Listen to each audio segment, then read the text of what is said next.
Bonjour et bienvenue au balado collectif de la CDC des Appalaches. Aujourd'hui, nous recevons Lucie Patoine du Carrefour alimentaire. Bonjour Lucie. Bonjour Mélissa. Est-ce que ça va bien? Ça va très bien. Merci beaucoup. Merci d'être là. Bien, merci de me recevoir. Lucie Patoine, elle est directrice du Carrefour alimentaire. Alors, c'est un organisme qui soutient la sécurité alimentaire. Lucie, j'aimerais ça que tu nous expliques en quoi consiste l'organisme. En fait, l'organisme offre des services et des activités pour justement contrer l'insécurité alimentaire.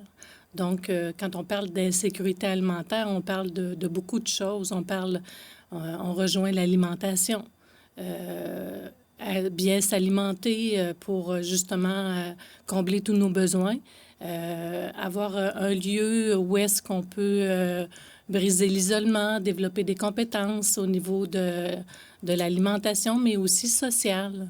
Un lieu où on vient aussi faire le transfert de connaissances au niveau de l'alimentation par des ateliers, participer.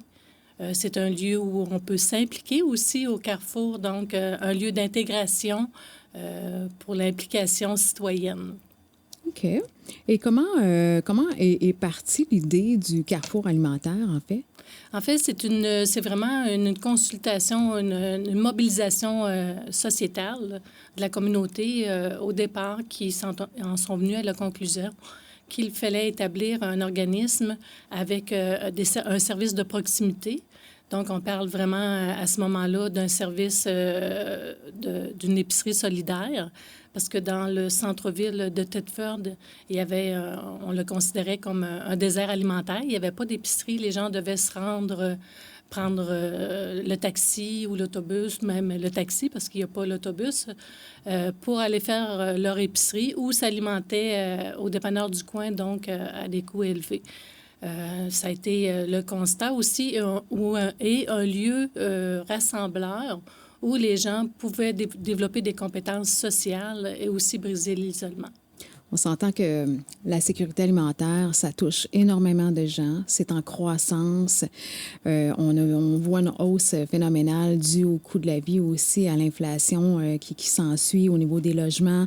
Et la sécurité alimentaire, ça devrait être un besoin de base, on s'entend, de pouvoir s'alimenter avec des aliments sains, de qualité également, parce que les gens, dans un contexte en situation de vulnérabilité, dans un contexte difficile socio-économiquement, ne prennent pas nécessairement le temps de pouvoir dire, ben OK, on voudrait avoir la qualité. Ce qui est important, c'est de se nourrir ou de nourrir leur famille. T'sais.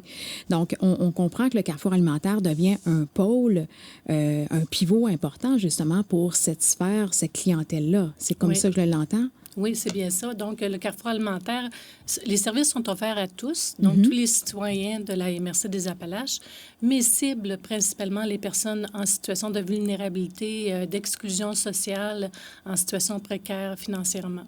Donc, l'épicerie solidaire qui est en place offre des aliments sains, de qualité, mais aussi en quantité suffisante, donc pour s'alimenter, puis à un coût qui est moindre, abordable pour les personnes vulnérables. Donc, on constate, oui, il y a une augmentation des personnes qui fréquentent le Carrefour continuellement. C'est des personnes de tous âges. Majoritairement, ce sont des personnes aînées. Mais on constate aussi que de plus en plus de jeunes familles, mais aussi d'immigrants qui fréquentent le Carrefour. Puis, différents moyens sont mis en place aussi pour les aider. On a une carte rabais épicerie au coût de 20 $ par année, donne droit à 10 % de rabais. Et quand les gens ne sont pas capables de payer ce montant-là, on va chercher des partenaires dans le milieu, dont Desjardins présentement et la Société Saint-Vincent-de-Paul, qui permettent de remettre gratuitement la carte rabais épicerie pour profiter de ce rabais-là immédiatement aux personnes qui en ont besoin. Okay. Et un autre moyen, c'est aussi les certificats cadeaux qui sont achetés principalement par les organismes et offerts à leur clientèle, qui sont aussi des personnes en situation précaires et peut-être de pauvreté ou d'exclusion et qui viennent faire l'épicerie au Carrefour aussi. C'est quoi la différence entre une épicerie solidaire puis une épicerie de type commerciales qu'on connaît, que je n'aimerais pas des grandes bannières, par exemple? L'épicerie solidaire, c'est qu'on offre des aliments variés, locaux aussi, des repas aussi qui sont faits et tout ce qu'on a besoin d'articles pour la vie courante, mais à un prix moindre parce que pratiquement tous les achats sont faits quand ils sont en rabais en épicerie. Donc, l'épicerie a été montée comme ça au départ. Elle est alimentée par les rabais en épicerie, ce qui nous permet d'avoir toujours de meilleurs prix sur tous les aliments qu'on offre et les articles qu'on offre à l'épicerie. Donc, puis qu'est-ce qu'on constate aussi, c'est que les gens, plusieurs nous font la mention, maintenant, je suis capable de m'alimenter pendant une semaine parce que je viens faire mon épicerie ici. J'ai assez de sous pour faire mon épicerie pour bien m'alimenter. Fait que ça, c'est vraiment de répondre à la mission, là, tout ce qui concerne la sécurité alimentaire. Donc, cette partie-là répond vraiment à ce besoin-là. On constate aussi, parce que moi, je l'ai vécu en allant chez vous, j'ai adoré votre mission, puis en même temps, j'ai retrouvé aussi l'essence humaine au sein d'une épicerie solidaire, ce qui n'existe pas, par exemple, dans une grande bannière. Et il y a un chemin de transformation aussi que les gens vont aller chez vous, justement, pour sociabiliser, pour se sortir de leur solitude, pour venir à des ateliers X. C'est quoi le type de formation ou d'atelier que vous pouvez offrir? Alors, c'est des ateliers, ça peut être des ateliers de pratique de cuisine, ça peut être des ateliers de formation budgétaire, en collaboration avec les organismes. Donc, s'il y a des ateliers qui sont déjà offerts par des organismes, ils peuvent venir les donner à ce moment-là au Carrefour. Et c'est ça. Et des ateliers où est-ce qu'on va partager l'information, on va donner des moyens aussi pour s'alimenter sainement, mais à moindre coût. Alors, et aussi aller peut-être faire son épicerie quand on veut complémenter dans une autre épicerie. Comment on retrouve les meilleurs prix dans une épicerie? Donc, vraiment des moyens pour alléger la facture des achats d'épicerie. Donc, par faire les connaissances des gens qui vont aller à l'épicerie, qui ordinairement, par exemple, peut acheter un canage X ou un sac de chips, mais là, ils vont être peut-être plus conscientisés à aller voir la qualité de l'aliment parce qu'ils vont avoir quelqu'un en référence à l'arrière qui vont pouvoir les diriger davantage. Oui, c'est ça. C'est ça. Et l'équipe qui est en place, j'ai vraiment une équipe formidable là, à l'épicerie. L'accueil est vraiment exceptionnel. Les gens arrivent, puis ils se sentent tout de suite bien. Puis ils font leur épicerie, puis ils sont conseillés des fois quand ils demandent l'information. Donc, on les conseille. Tel produit, bien, il y a plus de qualité, il y a plus d'éléments nutritifs. Donc, on fait ça d'emblée, l'équipe à l'épicerie, mais des formations, des ateliers pourraient aussi encore donner plus de moyens, comment cuisiner sainement, à moindre coût, mais avoir avec une bonne alimentation. Le processus, en fait, des personnes qui poussent la porte chez vous, ils vont nécessairement parce qu'il y a un petit café aussi, puis ils veulent sociabiliser, sortir de leur solitude, avoir des nouvelles amitiés ou par faire leur connaissance. Et par la suite, vont à l'épicerie solitaire justement parce qu'ils ont ce cheminement-là. C'est comment ça fonctionne si je suis une nouvelle cliente, moi, puis je veux y aller? Alors, vous entrez dans le Carrefour, tout est accessible et le café, ce sont des bénévoles qui vont vous accueillir. Donc, l'équipe va vous accueillir et vous informer du fonctionnement. Et on vous offre un breuvage, une collation. Donc, et les gens qui sont là pour socialiser, briser l'isolement, mais aussi pour s'impliquer dans le Carrefour. On a quand même des gens qui viennent, qui connaissent les services, puis qui, par la suite, viennent s'impliquer parce que c'est aussi un moyen d'intégration pour les personnes qui vivent de l'isolement, que leur réseau social n'est pas très grand. Les personnes qui sont des nouveaux arrivants dans la région viennent participer, s'impliquer dans toutes les activités, autant dans l'entretien, autant au café, autant à l'épicerie, dans toutes les tâches de l'épicerie et dans la cuisine aussi. Et en même temps, élargissent leur réseau social, développent un sentiment d'appartenance à leur communauté. Fait que le sentiment d'appartenance au Carrefour est très, très fort. Très fort. Les gens qui viennent disent souvent, ben c'est notre famille. Ou notre deuxième famille, ou maintenant c'est ma famille parce que Oh, je suis wow. toute seule. C'est vraiment significatif. Hein? Ouais. C'est inspirant parce que non seulement il y a des denrées alimentaires de qualité, mais aussi il y a vraiment le chemin de transformation à l'humain qui est l'essence même de la mission du Carrefour alimentaire. Oui. Est-ce on note à travers le temps, à travers les débuts du Carrefour, une hausse, une croissance des gens dans ce besoin-là, avec ce besoin-là de cesser l'isolement, d'avoir de nouvelles amitiés et par la suite de dire « Ah, je vais parfaire mes connaissances en alimentation ». Bien oui, on peut, l'année passée, selon le rapport d'activité, c'est ça, il y a eu plus de 3000 personnes qui ont fréquenté l'épicerie. Quand même. Plus de 1500 personnes ont fréquenté les activités du café et les activités de la cuisine. Donc, c'est une hausse par rapport à l'année d'avant et ça sera encore en hausse cette année parce qu'on est en train de développer vraiment les activités de la cuisine pour rejoindre le plus grand nombre. Et les activités sont offertes gratuitement. Donc, on va aller chercher du financement pour les offrir gratuitement pour rejoindre, pour que les gens n'aient pas de contraintes financières à participer aux ateliers qui seraient bénéfiques pour eux. Mais c'est ouvert pour tous, autant les citoyens en situation précaire que les citoyens qui vivent une situation plus confortable. Et en même temps, ça permet la mixité sociale. Et ça, c'est très intéressant. C'est intéressant. Très intéressant parce qu'il se développe un sentiment aussi de collaboration et d'entraide entre eux. En différentes cultures? En différentes cultures aussi. On s'en vient avec des collaborations aussi. C'est des projets nouveaux, mais collaboration avec les organismes du milieu parce qu'on constate une grande hausse d'immigrants. Et pour faciliter leur intégration, la cuisine est l'endroit idéal. Tout à fait, tout à fait. On le sait, dans les autres cultures, des fois, le rassemblement se fait autour de la table. Puis ça devrait être la même chose ici. Puis de faire la mixité, justement, de deux cultures différentes, d'avoir des connaissances aussi de d'autres sortes d'aliments. Là, ça doit avoir des belles relations enrichissantes là, qui doivent sortir de ces rencontres-là. Oui, puis de leur faire connaître à ces personnes-là qui arrivent notre culture alimentaire, mais aussi l'équivalence pour eux autres. Là, c'est quelque chose. Ça aussi, c'est un autre défi. Donc, des beaux projets qui s'en viennent. Dans les activités de cuisine dont on parle, c'est quoi spécifiquement? C'est une cuisine collective? Non, en fait, le Carrefour a été mis en place pour répondre aux besoins non comblés en sécurité alimentaire. Okay. Donc, sur le territoire, présentement, il y a des cuisines collectives offertes par d'autres organismes. Et ça répond aux besoins.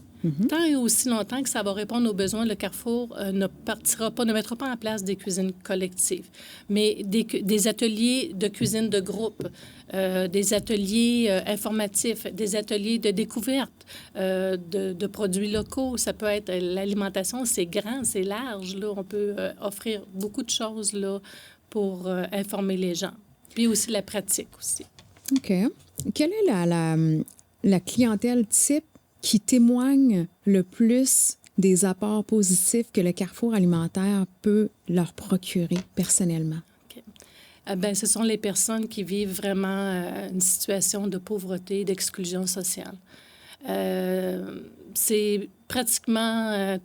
en majorité. En majorité, grosse majorité, la clientèle que nous recevons. On constate que bien des gens viennent faire l'épicerie ou viennent au café pour s'intégrer dans la communauté parce que c'est vraiment de l'isolement, du gros isolement qu'ils vivent. Et même au niveau d'aller dans des endroits publics, faire son épicerie dans un endroit public, c'est une problématique pour plusieurs. Ils vivent de l'anxiété, ils vivent du jugement. Donc, ils arrivent au Carrefour accueillis inconditionnellement. Et ça, beaucoup de gens nous le mentionnent. Ces personnes-là nous le mentionnent. On est accueillis ici et reviennent par la suite. Pour vous donner un exemple, il y a un immigrant. Il est ici à Thetford depuis 8 mois. Et il est venu une première fois au Carrefour, je ne sais pas quand, mais quand il a vu paraître les annonces de bénévolat, donc les recherches de bénévolat des organismes, et qu'il a vu le Carrefour alimentaire, il dit « c'est là que je veux aller ».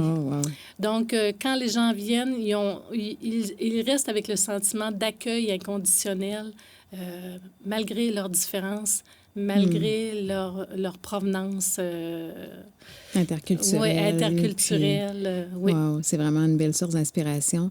Là, tu viens de parler de bénévoles, mais j'imagine que ça doit prendre aussi des bénévoles pour faire marcher le fonctionnement du carrefour alimentaire. Je crois qu'il y a plusieurs personnes qui prennent part vraiment à la part de l'organisme. Oui. En fait, on a une petite équipe de travail, mais une grosse équipe de bénévoles. L'année passée, c'est 37 bénévoles qui ont donné plus de 2300 heures de bénévolat. Incroyable. Dans l'année. Donc, ça représente 230 heures de bénévolat par mois qui viennent en soutien à toutes les activités de l'organisme et qui sont aussi impliqués dans les comités. Alors, cette année a été vraiment une année charnière, je dirais, de développement du Carrefour en mettant en place des comités des bénévoles. Les bénévoles voient au fonctionnement du Café Rencontre entièrement, mais aussi au développement des activités et même eux autres en font l'animation. Ils sont impliqués dans le comité de la cuisine pour le développement des activités de la cuisine. Ils sont impliqués dans toutes les activités reliées à l'épicerie, donc les achats, l'étiquetage, placé sur les tablettes. Ils sont impliqués aussi au niveau administratif. Donc, il y a un bénévole mentor qui est avec moi présentement, donc qui apporte un soutien administratif. Donc, c'est vraiment une grosse équipe de bénévoles qui permet au Carrefour vraiment de se déployer et de réaliser sa mission. Bien sûr, hein, on est encore en développement, mais on y va. Mais vous êtes bien accompagné présentement. On est accompagné par la CDC aussi dans toutes nos démarches. On a dû redéfinir la mission. On est le plan d'action, donc le plan stratégique qui s'en vient bientôt. Donc, après 2 ans et demi, on est rendu là vraiment à déployer nos ailes cette année, là, en 2024-25. De quelle façon, au niveau des concertations, j'imagine que le Carrefour alimentaire, en tant que directrice générale, tu es portée à t'impliquer au niveau des concertations pour justement sensibiliser certains milieux à la sécurité alimentaire? Bien, j'ai participé à la concertation, la consultation en sécurité alimentaire là, qui a eu lieu ici dans la MRC des Appalaches, mais aussi sur le comité local en sécurité alimentaire. Présentement, c'est les implications qui sont au Carrefour. On n'est pas sur les tables encore là, de... Mais c'est bonifiant, ça, parce que vous avez une expertise, vous avez des connaissances, vous apportez quelque chose de nouveau à ces tables de concertation-là, dans le fond. Que ce soit des comités ou des tables de concertation qui sont plus spécifiques, vos connaissances avec votre équipe de travail, ça permet vraiment de bonifier justement les projets qui vont être concertés par le milieu, là. Oui, oui. Tout à fait. Et même, je te dirais aussi qu'on a eu dernièrement la visite de la MRC des Aides-Chemins, qui ont aussi une épicerie solidaire, qui sont venus voir vraiment notre expertise. Donc, le Carrefour alimentaire est reconnu dans le milieu pour ses actions, mais aussi à l'extérieur pour tout ce qu'il peut faire au niveau de la sécurité alimentaire. Qu'est-ce qu'on prévoit ou quelle vision on souhaite pour le Carrefour alimentaire pour les prochaines années? Qu'est-ce qu'on aimerait? C'est de déployer vraiment les services au niveau services transformation humaine, aide, soutien, d'information au niveau de la cuisine particulièrement. Donc, au niveau de la cuisine, vraiment d'aller déployer nos activités et activités aussi intergénérationnelles, interculturelles avec la cuisine. C'est un projet qui est en train de se parler en collaboration avec des partenaires du milieu, justement, pour justement positionner le Carrefour aussi au niveau de toute la MRC des Appalaches. Donc, parce qu'il est appelé aussi à se développer, à aider d'autres initiatives semblables qui pourraient se développer dans les autres localités. Donc, tranquillement, il remplit son mandat. Vous êtes situé au Centre Marie-Agnès Desrosiers, c'est ça? En fait, c'est juste à côté? Oui, c'est ça. On est situé face à l'église Saint-Alphonse, donc en arrière du bâtiment. L'entrée est en arrière du bâtiment. OK, parfait. Et dans quelle mesure ou quelles sont les recommandations du Carrefour alimentaire, justement, parce que vous le voyez, vous êtes sur le terrain, vous voyez la hausse, puis ça va aller en grandissant, malheureusement. Mais en même temps, si un organisme comme vous devient le pivot de ces gens-là en aide, en soutien, en accompagnement, à l'isolement, c'est quoi vos recommandations pour pallier à l'insécurité alimentaire? Là, c'est nos recommandations. Je dirais que il faut voir le Carrefour vraiment dans un œil d'une façon qui le permet d'alléger par ses actions le fardeau financier, justement. Par ses actions, il allège le fardeau financier, ce qui permet justement de pallier à l'insécurité alimentaire. Donc, c'est vraiment des actions qui vont vraiment... Donc, que la communauté voit le Carrefour de cette façon-là. C'est vraiment ça, ces actions-là. C'est vraiment pour aller vers trouver des moyens ou vaincre l'insécurité alimentaire. Non, tout à fait. En fait, on a 3 mots, je pense qu'on pourrait peut-être dire aux gens, justement, c'est quoi le Carrefour alimentaire avec ces 3 mots-là qu'on a déjà stipulés ensemble avec la CDC, justement. Puis je pense que ces 3 mots qui sont forts, qui peuvent résonner encore longtemps dans la tête des gens, dans le cœur des gens. Je ne sais pas si tu pourrais peut-être les nommer, justement. OK, donc c'est vaincre, créer un milieu et être. Et être. Oui, Être un milieu, oui. vaincre la sécurité alimentaire. Et le troisième, c'est... Et tu l'avais nommé, là. Être et le milieu. Là, être le milieu. Développer un milieu. Développer un milieu. En fait, c'est dans cette constance-là, dans les recommandations que... J'essaie toujours d'aller chercher des solutions à cette insécurité alimentaire-là. Puis on s'entend que les gens qui souffrent d'insécurité alimentaire peuvent aussi souffrir de santé mentale. Ils ont de la difficulté, par exemple, à payer leur logement, sont dans un isolement aussi parce qu'ils n'ont pas de famille proche ou peu importe le contexte. Ça devient un contexte rassembleur au sein même du Carrefour alimentaire et c'est ça qu'il faut retenir en tant que pôle central au centre-ville pour cette clientèle type-là. Oui, c'est un lieu rassembleur, mais aussi un lieu d'implication. Un lieu d'implication. Un lieu d'implication. Donc, les gens peuvent venir s'impliquer dans leur communauté et favoriser son développement, son mieux-être. On s'implique comment? On s'implique comment? En participant à tout ce qui se passe. Donc, bénévolement, on parle de l'implication bénévole. Donc, tout à l'heure, on en a parlé. Là, toutes les activités, les services qui se donnent au Carrefour.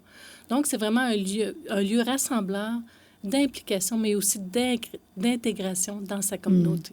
Mais en tout cas, moi, ce que je vois quand je vais au Carrefour, ce sont des sourires, c'est un accueil, c'est du sans jugement, c'est porté avec le cœur. Puis je suis persuadée que les gens aussi qui sont dans un milieu défavorisé ont également cette même perception-là. Tout à fait, Mélissa. Merci beaucoup, Lucie, de ton passage ici. Merci à toi. C'était le balado collectif de la CDC des Appalaches.